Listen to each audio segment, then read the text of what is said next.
Hi friends, నేను మీ నాయన మాట్లాడుతున్నాను. సబ్స్క్రైబర్ ఒక డౌట్ అడిగారనమాట, కామెంట్ చేశారు. ఆ డౌట్ ఏంటంటే గేర్స్ ఎలా యూజ్ చేయాలి అని అడిగారు. దాన్ని మీకు వీడియో రూపంలో ఇప్పుడు చూపించబోతున్నాను. ఇప్పుడు ఈ మిడిల్ లైన్ ఉంది కదా, ఇది న్యూట్రల్ అనమాట.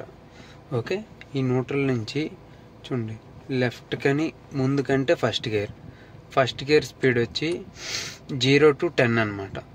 ఓకే, 10 దాటిన తర్వాత మళ్ళీ మనం సెకండ్ గేర్, లెఫ్ట్లో అలా బ్యాక్ వస్తే second gear. Okay, second gear speed limit వచ్చి 10 to 25. మళ్ళీ ఇప్పుడు న్యూట్రల్కి వచ్చి జస్ట్ ఫ్రీగా వదిలేస్తే మిడిల్కి వచ్చేస్తుంది.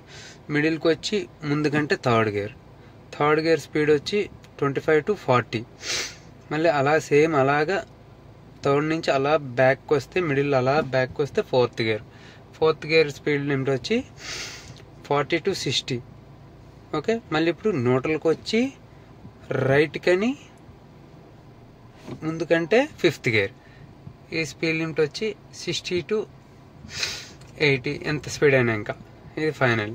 ఇప్పుడు న్యూట్రల్కి వచ్చి రివర్స్ గేర్ అంటే మళ్ళీ రైట్ కని బ్యాక్ కంటే రివర్స్ గేర్. ఓకే, ఇది న్యూట్రల్. ఓకే, మరిన్ని వీడియోల కోసం లైక్, షేర్, సబ్స్క్రైబ్.